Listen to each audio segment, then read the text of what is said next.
அனைவருக்கும் வணக்கங்க. இப்போ இந்த இது பாருங்கள், இந்த கொசு அடிக்கிற பேட் இருக்கு இல்லையா, அது மாதிரி நமக்கு ஒர்க் பண்ணலைன்னா அடிக்கலைன்னா தூக்கி போட்டுறாதீங்க. நீங்களும் அதை எடுத்து சரி பண்ணிடலாம். அந்த மாதிரி கட்டிட்டு அது உள்ளே ஒரு பேட்ரி இருக்கும். அந்த பேட்டரியை பார்த்தீங்கன்னா ஒரு 2 கவர் போட்டிருப்பாங்க.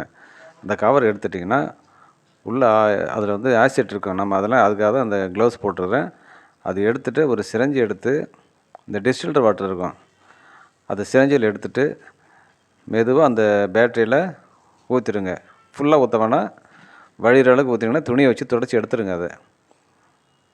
அது மாதிரி 2 அந்த ஹோல்ஸ் இருக்கும், 2 ஹோல்ஸ்லையும் போட்டுட்டு திருப்பி என்ன பண்ணுறீங்க, அதே கவர் போட்டு மூடிட்டு பேட்டரி பழைய மாதிரி வச்சு இந்த ஸ்க்ரூ போட்டுட்டு நல்லா டைட் பண்ணிவிடுங்க. ஒரு 4 ஹவர்ஸ் சார்ஜ் போடுங்க. சார்ஜ் போட்டு எடுத்து அடித்து பார்த்தீங்கன்னா எப்படி அடிக்குதுன்னு பாருங்கள்.